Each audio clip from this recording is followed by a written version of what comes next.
Hail Internet, it's Amber. It's Matt, Dork Lords. We are talking about Game of Thrones, Season 8 generally, our thoughts on Season 8 to date, and then some predictions for the final episode. Great to have you back with us, Amber. We covered Game of Thrones, seasons like 5 and 6 and all that kind of stuff. Mm-hmm. It's good to have you back for Season 8. Yes. Excellent. All right, so dying to hear your thoughts. You know, it's been controversial. Mm-hmm. Episode 3, a lot of people, controversy over the Night King being killed off and Arya killing him. Then with episode 5, when Dany went like full on psycho.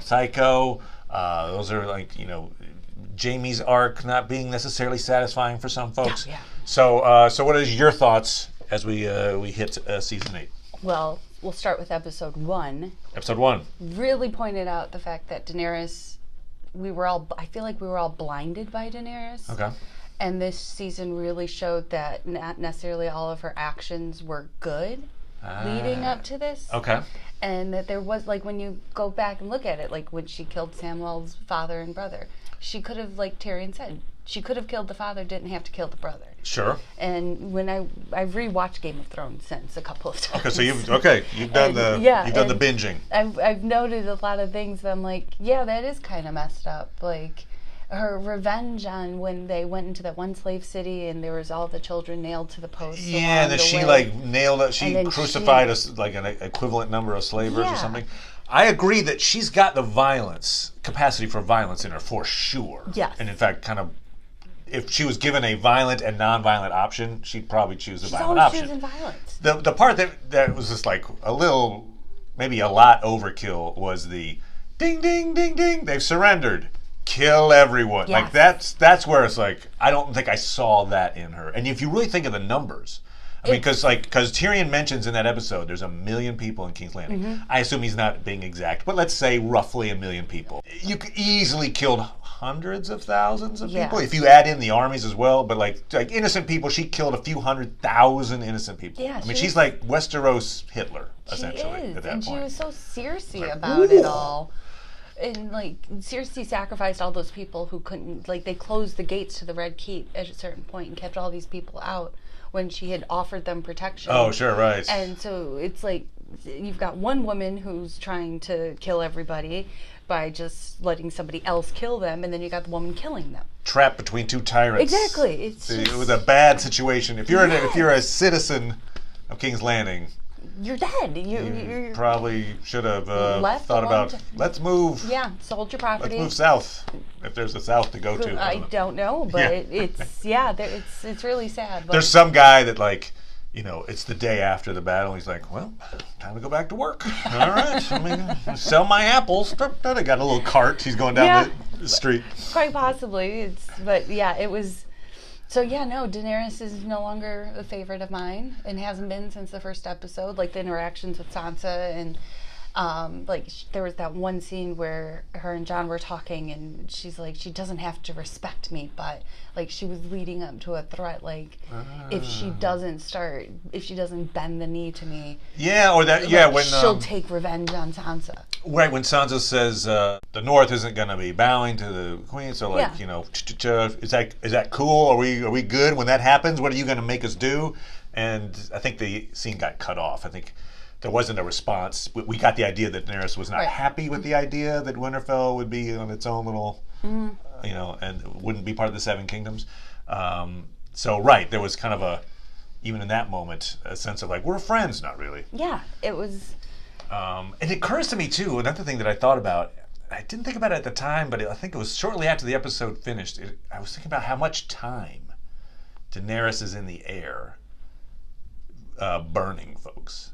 Like if you're, I think there's a subset of people defending perhaps Daenerys' actions that say she snapped. Like, in the moment she just rage filled her and bloodlust. She had a Pavlovian reaction to the bells ringing, and it triggered something in her brain. Like, oh, this is my time to kill. I got to finish what my dad started.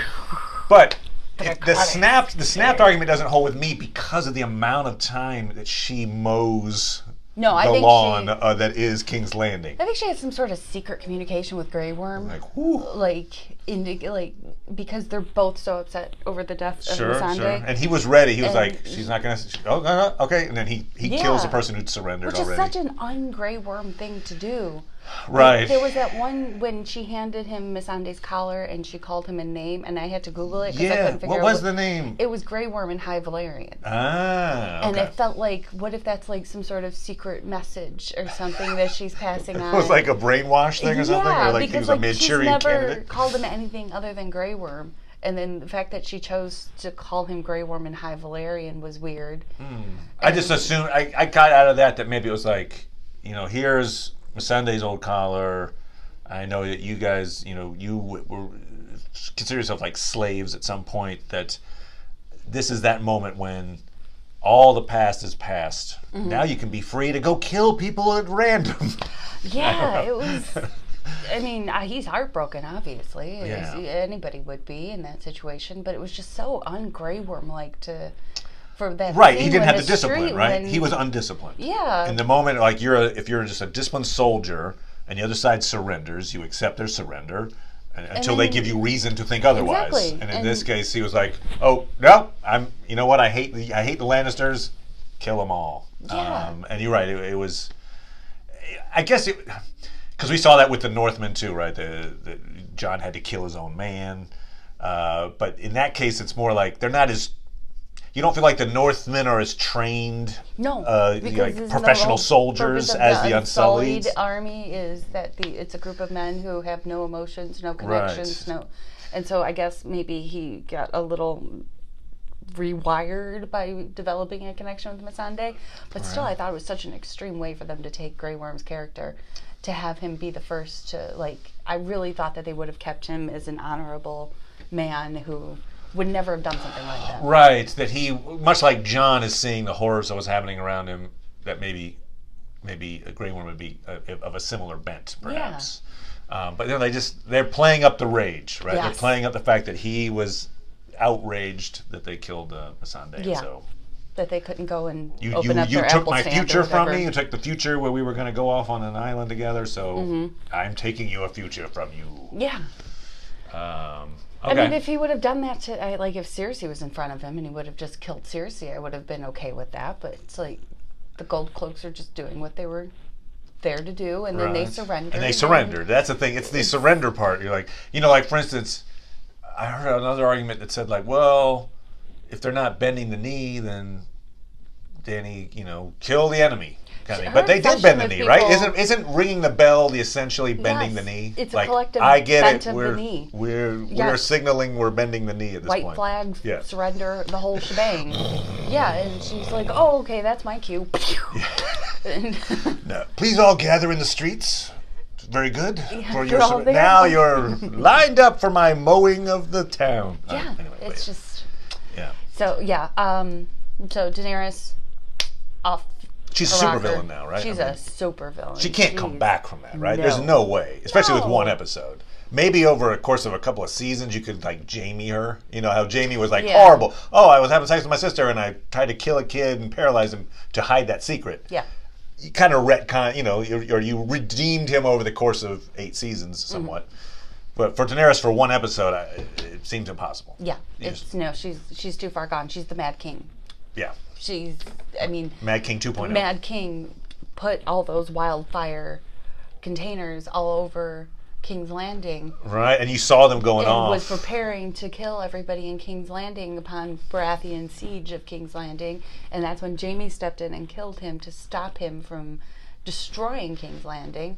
And so she just took it to the next level and finished out her father's right. plan. It's kind of a grisly poetic thing where it's almost like, oh right, he tried to blow up the city. Now I'll blow up the city. This is for you, father. And then she storms with the dragon and finishes what he started. It was disturbing. It occurred to me this will not happen, and I'm saying this somewhat in jest, actually totally in jest. But it occurred to me if she really wanted to try to explain it away, this is what she does. All right, so the next day. Oh my God! Everybody, Jon. Everybody's like, "What just happened? You just killed hundreds of thousands of people." Here's what she's like: "Look, that Drogon, I have no idea. I was just on him, and I was like, all right, they surrendered, let's go. And he was like, no, they killed Rhaegal. Mom, no. And he just, what can I do? I'm just clinging on. I'm just trying to, he killed man, that Drogon. Whoo! One naughty little dragon. Could not control him. No. Don't know what, blame it on him anyway. That's my point. Don't kill him, though, because, he'll get mad at you. But anyway, all his fault. I'm fine. Mm-hmm. Let's put me on the throne. Yep. Yeah. Note to self, maybe next time I won't fly Drogon into a packed city. No, that's what she wanted. That is exactly what she's wanted to do all along. She's just now of the mind kill everybody who. So you don't like be an enemy. I think there was a comment from the showrunners at the end of the episode where they were like, their version of it is that she didn't intend to kill them off until that moment, and then when the bells ring, and then she looked at the tower, and then. But you're kind of saying, no, I think like that was in her mind the whole time. Yeah, because it goes back to the conversations with Sansa and like. That conversation with Jon, like if she refuses, then something's going to happen, but she never finished that statement. Right. So I think she's had it in her mind for a long time now that anybody doesn't bend quick enough or doesn't do exactly what she wants or predicts what she wants, then they're dead. I think you're right too. Also earlier in that episode when Tyrion brings up the thing like when you hear the bells, right? Make sure and like she agrees eventually, but. Her first instinct is not like, oh, good, great, I hope that happens. Yeah. She was like, all right, the bell. Yeah, and it was another like secret code to Grey Worm of like, wink, wink. Yeah, it was great. We'll do it. They were both together going. In fact, one of my friends mentioned that he thought perhaps that she was gonna turn and like shoot the bells so that they couldn't ring. Stop the bells! Stop the bells! Stop the bells! So because that was like Tyrion's last. That was what she had warned him before. She had said one more mistake, and you're done. And he said, if the bells ring, that means they're surrendering. Please don't go after them. Try to be the queen we all. It's the reason he did his betrayal, right? Exactly. He was like, okay, he even said one life, one dwarf for tens of thousands of people is worth it. Yeah. So in his mind, he's like, okay, I'm gonna take this chance. Of course, it didn't pay out. No. So I mean, we were gonna talk about predictions eventually, anyway. But so, what do you predict then for Tyrion's fate? Now that obviously, if it's left to Dany's devices, he's dead, right? I really don't feel like she's gonna kill him. I don't see him. This is my big prediction. All right. Arya and Tyrion and the Onion Knight are going to approach Jon. Okay. They're going to get him in a secret little cave somewhere. Sure. And they're going to have a secret conversation where they're like, places for that. Dany, off the grid. And Jon saw it from the ground. He's not going to argue. He's going to be like, she's all right. He saw it from the ground in the point of fighting. Arya saw it from the point of being one of the people trying to escape. And I mentioned this in another video, but the fact that she transformed from revenge-minded person to I'm going to save people, and that she still couldn't save the people. Yes. It was like, oh. Because she was trying to do what her BFF, the Hound, was trying to tell her to do. And she was helped in that way, seasons ago. He was her best friend in all of Westeros, was the Her Hound. mentor in a way. Yeah, and I love that scene with him and her where he convinces her to just turn back and go. And because Arya's she's not a killer. She was transformed into one, or the need for revenge. That list. That's more like she's the superhero, her, right? Doing what you have to do to save the masses. Okay. So if the Joker shows up, she's going to try to take out the Joker, and signal in the sky, whatever, big dire wolf in the sky. That'd probably be a better like, DC she'll be there, movie, frankly. probably. Yeah. But she'll be there to help. She's there to help. And if there's somebody like Walter Frey or Cersei or anybody who's like... She will feed him his own kids. She will feed him his own kids. I feel like she's the person who's going to always be there watching and be there to help and take out any bad people. But I don't think that makes her a killer. Like, she's not like a serial killer. She's crazy and wants to kill.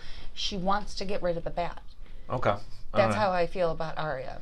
I saw her as a person that was in danger of being consumed by revenge, which is why the Hound was like, that's me. I'm consumed by revenge from my brother. Don't do that because Yeah. you'll just die. And it's that there's that old saying. It's like if you go out seeking revenge, dig 2 graves or something like that. Dig your own grave. And so I felt in that moment that she was turning a new leaf, perhaps even. Yeah. She was kind of saying, "All right, I am going to do what you're talking about. Dedicate my life to helping the weak and helping those in need." Which is why then when she's like, "If we stay here, we're gonna die. Follow me," and then they died. I was like, "Oh, that's not a good first attempt." No. But she needs more practice at that. Right. She's had lots of practice at the killing. She's not had lots of practice at the saving. True. Yeah. She's had good practice at staying alive herself, not necessarily keeping others alive. Yeah. So I think lesson 1. They're going to get Jon. They're going to corner him, try to convince him that Daenerys should not take the throne. Sure. She is not equipped. She's not mentally sound. You can't argue it, right? Right, At this moment, there's just no. You're basically just replacing one crazy blonde with another crazy blonde. Will Daenerys, I assume this will happen. I assume Daenerys at some point will try to defend her actions, right? She's going to be like, "Hey, look, I didn't hear the bells," or whatever. She cares enough what are to bells? try to defend herself. I think she feels entitled to be able to. So she said, like, no explanation here. Shut up, you kill that person for asking. I don't have to explain myself to you. Okay. I think that's going to be her motto for this last episode is, I don't have to explain myself to you. And then she's going to go around, I don't know, trying to cook Tyrion or do whatever she can, because now she's just going to start getting revenge on everybody she feels who betrayed her. So I assume one of those people would be Sansa, right? I think Sansa's got to be. As long as Sansa keeps her dumb ass up north, she'll be fine. I know Not a fan of Sansa, by the way. You've never been a huge Sansa fan. No, because this is, in my opinion, Sansa is responsible for everything that had happened at King's Landing. Okay, explain that. So creepy Bran tells Sansa and Arya the truth about Jon. Right.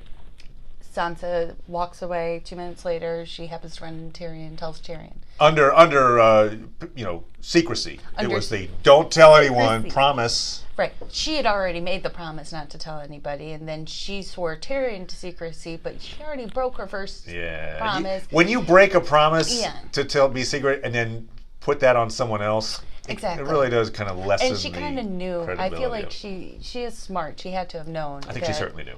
That was like her purpose in telling Tyrion was so more and more people would know, because she doesn't like Daenerys, not for any really known reason other than she just wants to be Queen of the North. I was trying to think of like her rationale for breaking that secret, and it occurred to me this is another one of those like it was Drogon's fault. But here's how you rationalize it if you're Sansa. Well, sure, I made the promise that I wouldn't tell a secret, and then when you told me the secret, the reason I made the promise is because you're family. Well, you're not family, so I can break the promise. Anyway, you're a Targaryen. Blah, blah, blah. Probably tried to do something like that. Anyway. But yes, I agree that it was tactical. It was She tactical. tactically set that in motion so that that basically Daenerys' advisors would work against her. Exactly. Yeah. Because everybody's seeing her going through this crazy phase. And so then Tyrion telling Varys sending notes. God only knows who he sent all the little notes to about the rightful heir. Good point. That'll almost certainly come into play in the next episode. And so you could have the Iron Island, Dorne, you could have all these people showing up at King's Landing. Do you think you'll see armies, or do you think it'll be more like... I don't know, but I think it'll be...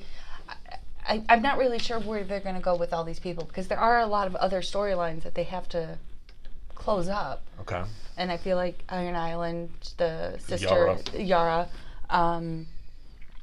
Dorne, there was that sellsword that Daenerys was having a relationship with. Dario.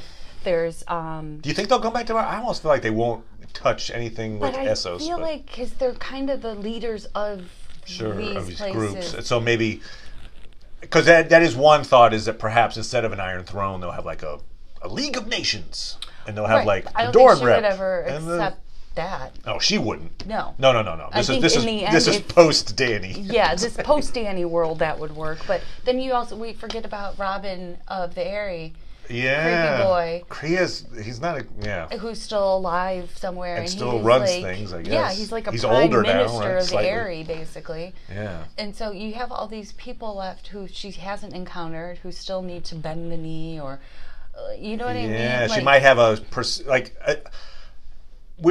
assume at some point she's probably going to get bumped off. That's my thought. Yeah. So where in the episode does she get bumped off? Does she first have a processional of like, here's the delegation from the Eyrie, and they're coming to bend the knee. Oh, here's the group. You know, like, is that a thing that they maybe do for a while until the moment? The thing is, killing her off is not that easy, right? I mean, she's got Drogon. But he can't get inside buildings. Right. So you go inside a building. Yeah. She's got her infantry. She's got her Dothraki, but she's got Grey Worm probably standing at attention at some point. If they fast forward this episode like I think they're going to, where it's a little bit of time has passed, I don't necessarily know if it'll be a next day thing. Well, I'll say this. The trailer showed, still burning cities and stuff like that. So I think that at least part of it'll be right after. Part but you're of saying it'll then be right after, jump. but then I think there has to be a little bit of a jump because then defeating King's Landing and then killing Daenerys the next day is a little too pushed. I got you. Yeah, I'm hoping that they do a little bit of. So you think there'll be some time where Daenerys is in charge for and then everybody, 3-4 all the weeks delegates show up representing all the 7 kingdoms and bend the knee or whatever, and that would be a good way for them to see how crazy she is. They probably already learned. It's a good way to bring point. These plot points back in. Yeah, that Jon is the rightful heir, and like that's a good way to get. We got this note. Right. So the guy you barbecued, he sent us a little love letter saying that you're crazy, but Jon should be sitting there. And we got confirmation of it from that guy who used to be a Stark, who's a computer now. The Google Drive. He's turning up into in a Winterfell. He's still sitting at the Weirwood. And that's just where he's going to be. And Bran. We'll get back to Bran. Yeah, Bran. But, I think that I would like it to be where population of Westeros shows up, sees how crazy she is, it sees that she's not going to be any better. She's exactly like her father, and finding out that Jon's the rightful heir would be a good way to build forces to take out Daenerys. Because I also don't see the Dothraki hanging out in King's Landing and being satisfied, just like. I don't know. Guards or just something? being guards or something. That's not their purpose. They're wild and free. And I also though see, like, for instance, let's say Dorne shows up. Okay, great. And they're like, oh yeah, she's crazy, all right. And Jon is a better claim to the throne.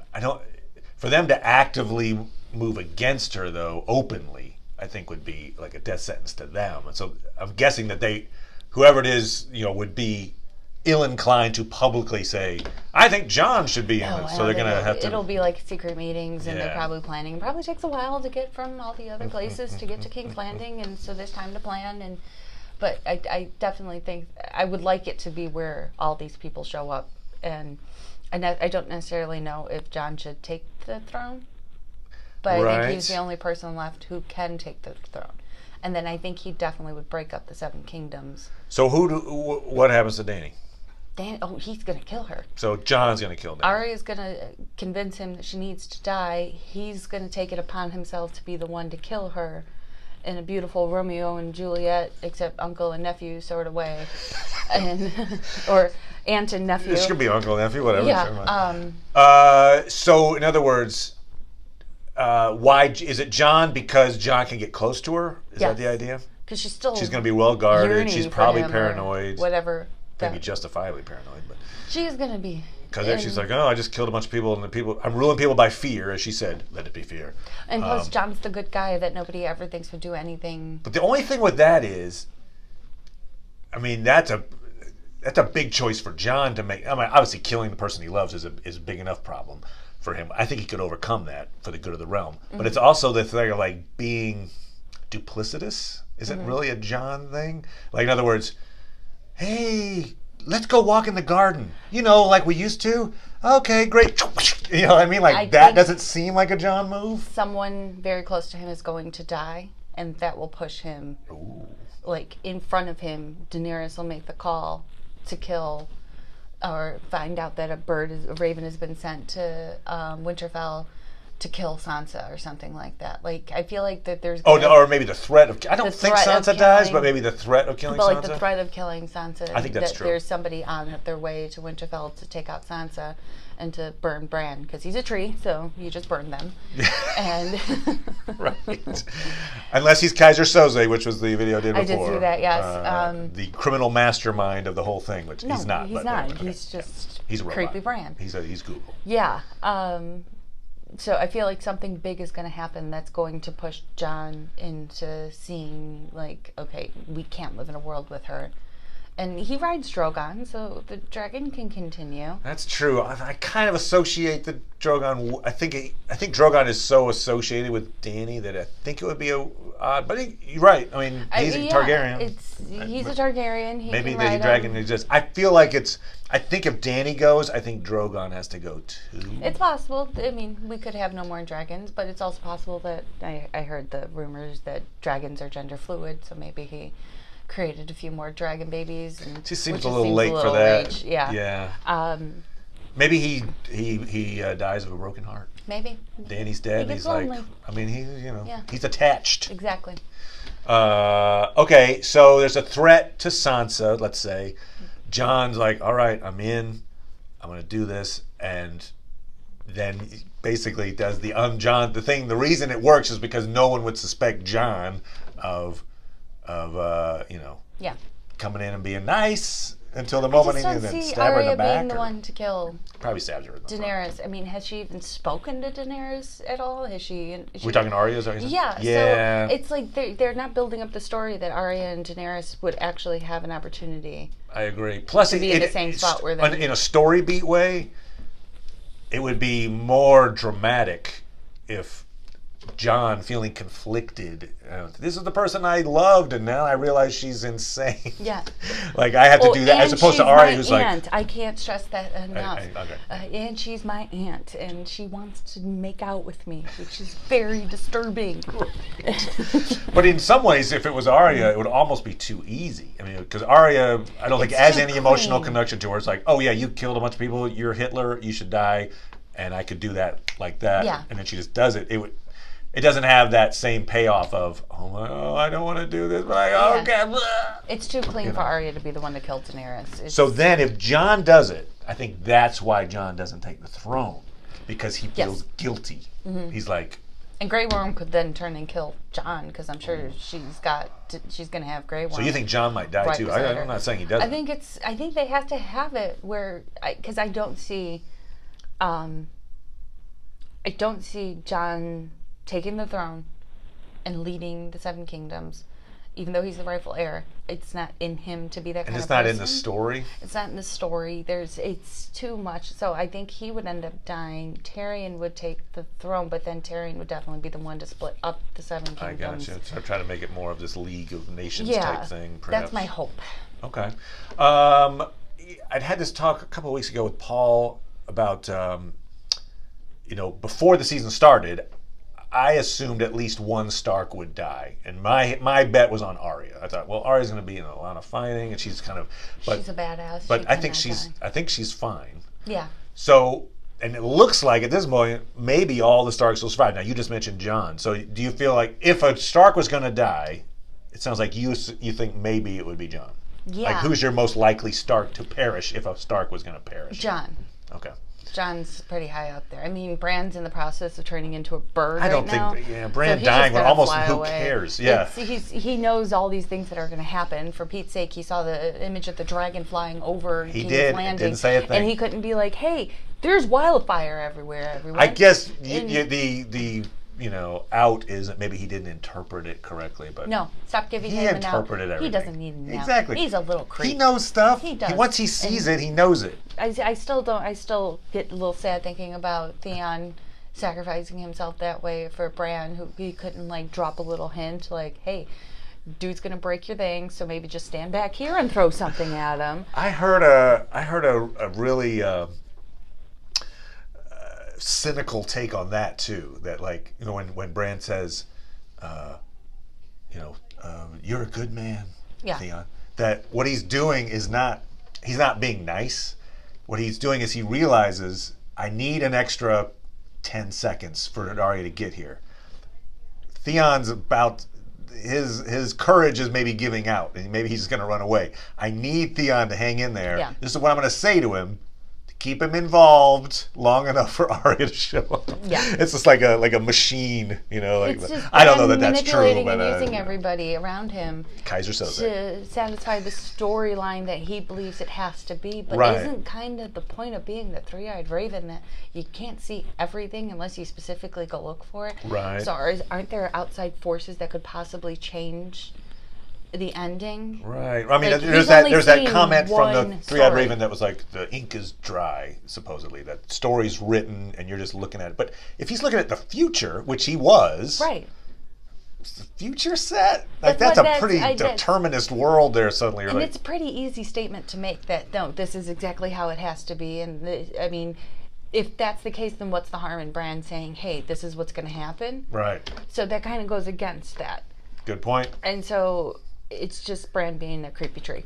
Yeah. Creepy bird tree. Creepy bird tree. So, yeah, I don't think there's really anything in it for him to die. It's like, it's almost like a who cares if he dies. Yeah. So he lives, is my point.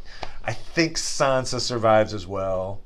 Although you're right, maybe her death could trigger Jon. It doesn't even have to be her death, but like the Just the threat imminent of her death. death that would set him off. Like if he finds out that she sent ravens all over the place to kill Sansa, to kill Bran, to do this, and Yep. Ghost, go after Samwell, go after Ghost, go after anybody close to Jon, kill the Onion Knight, kill. Like, I feel like she's just going to go on a rampage trying to kill everybody who questioned her. I'm going to go with the notion that all 4 of our Starks live through the episode. Okay. I think the lone wolf dies and the pack survives. I feel like somehow they'll get through it, but none of them.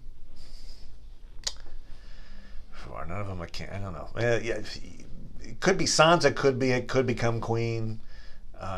There's all this talk about Bran sitting the throne. Bran I was like, cannot really? take the throne, Come people. on. He sits in a wheelchair. He talks like a creep. I'm saying this out loud because I keep hearing this theory.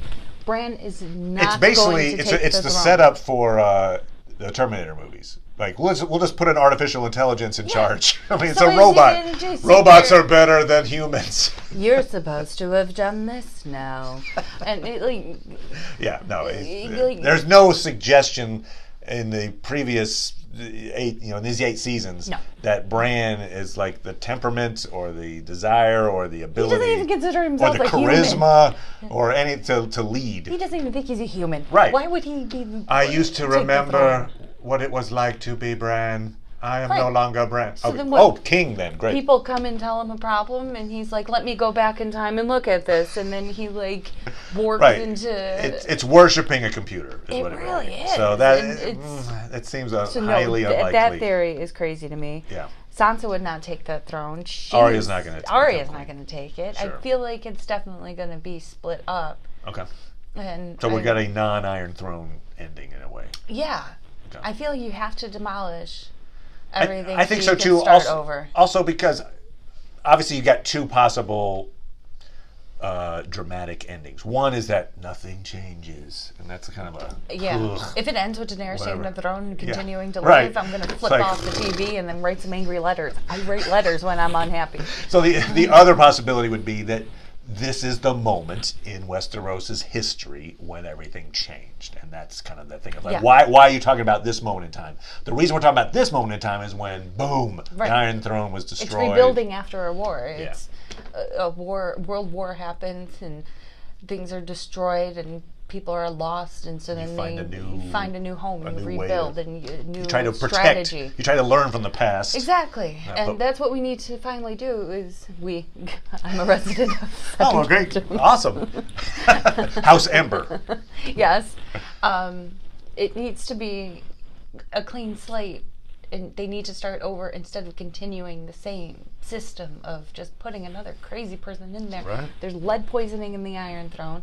Anybody who sits there goes Oh, crazy. good point. Good point. Like Didn't think about that. but Robert you're right. Baratheon was kind of nuts and in his weird, creepy ways, and Well, and I think that was the thing too of Jon. Another reason why Jon may not accept the throne if he gets offered it, let's say, is that he saw firsthand.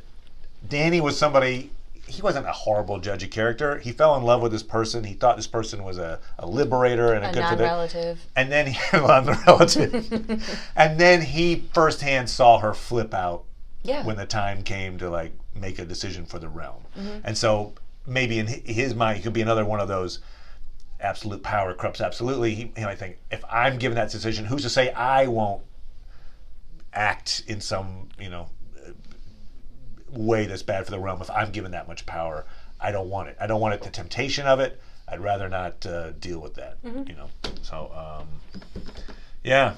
All right. So then are they going to flash forward? Will there be like I assume there'll be this, like, 10 years later or something like that, or like Harry Potter. Kind of like Harry Potter, right? They're going to be they age everybody to look at the Hogwarts Express. My age now makes them look 74. Okay. I hope I don't look 74. No. I don't know. I kind of would be more satisfied if there was no sort of flash forward into the future of Westeros. All right. That's just me. So just end maybe more with like, and here's our new system of government. And then Nebula. Think. Mm-hmm. Okay. Because they'll probably want to use that as like a spin-off into something, because they are talking about a bunch of spin-offs. They're talking about a bunch of spin-offs. And I don't know if there's going to be a prequel in this, because I know George R. R. Martin's wrote some books about there are talks of prequels. Dynasties up to the point of Robert Baratheon's rule. So it would... I know some of the ideas that are in the works are prequel ideas, but you're right, there could also just be an extension. Right, it could be like 100 years after all of the characters we know and love are dead, and it's the new system of the Seven Kingdoms, which they now changed to, I don't know, America. And it's modern day, they're in suits. It's modern day, they're in suits, like, everyone's on a cell phone looking down, and and the dragon's walking behind. The dragon is the new form of transportation. Exactly. It's like, oh, Dragon Airlines. Cool, I'll just get a... My dragon arrived, I have to get going. Oh, man, these waits for dragons. Goat's Milk Cafes. Or Giant's Milk Cafe. Giant's Milk Cafe. I like it. Tormund, I love you. I don't know if you're out there, you can hear me, but I love you. I've liked those memes where they have the spin-off series of Tormund and Ghost. It's like the further adventures of Tormund and Ghost, and you see them up in the north. I saw a funny meme of it says something like no good stories ever started with a glass of milk, and then it's a picture of Tormund and it says hold my milk. Nice. All right, cool. So I was disappointed by Jaime and Cersei's death. Was not satisfying. Oh, okay. At all. Right. I wanted something way more dramatic. She was such an evil person. She was such an evil person. And for the death just to be her in the arms of her brother lover and get crumbled on, or you wanted more. I wanted more pain. Yeah, more more of a comeuppance. Yeah, and the fact that they didn't show us, we didn't see Euron die. We just saw him get stabbed. He was still talking away. Okay. I got the impression he was dead, but I got you. It was a lot of impressions of death. So we didn't see Varys dying. They always show everybody dying, but for some reason this episode they're not showing deaths. I'll say this about, I assume again that everybody was watching, like Tyrion and watched Varys get burned. But I'll say this, he didn't yell. That was something I was like, thing of it. Man, that dude. But he also, maybe there was some magic put on him, and so he really didn't die. And I would kind of like it, because I miss Varys. I'd say he's dead. Yeah. You're right, though. There are some, for instance, even the Mountain. I mean, he's an undead thing. He got stabbed to the face. He fell off a building into a fire. Who's to say he doesn't just stand up and walk away? Who's to say that magic doesn't protect him from fire? Right. Also. And so you're right. We were trained to think, if you don't see the death, they're probably not dead. Right. Because that's how it's always been. Probably dead now. I mean, like, Cersei and Jaime are probably dead. But still, that was just very unsatisfying. Like, we couldn't even see the rocks crumble on top of them and you wanted to see the crushing. I wanted to see the crushing of Cersei, because she has been such a horrible human being this entire show, and it's just too peaceful of a death for me for her. Yeah. I agree. That it's like she got to take a cyanide. They kind of retconned her a little bit of like, see, she's morally gray. Yeah. And so that she's just doing no, she was pretty horrible for a long stretch of time. And she was such a main character to be so horrible. That was such an unsatisfying death. I got you. For someone like her. Like, I mean, everybody else who's big, like Ned Stark getting his head chopped off, and we see it, and that was like the first big surprise of everybody watching the show. Like, Joffrey does the whine, and he's like, right, he turns purple. We see everyone Ned Stark wasn't evil, but Joffrey was such a horrible human Ramsay being. Bolton, He got such a horrible. I mean, painful we saw death. him. Yeah.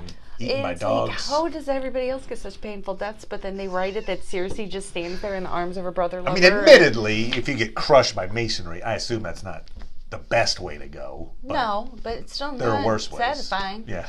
It's still not painful. I wanted drawn and quartered and ripped apart, and I wanted her head on a stake, and I wanted, yes. Like, all right. I wanted a showdown of Daenerys and Cersei circling each other. And, dun, dun, dun, dun, dun, dun, dun, dun, and then dun, dun. Cersei calls for the mountain, and he's dead in the fire because the hound's Right, she's like, distracting protect him. me. Oh, crap.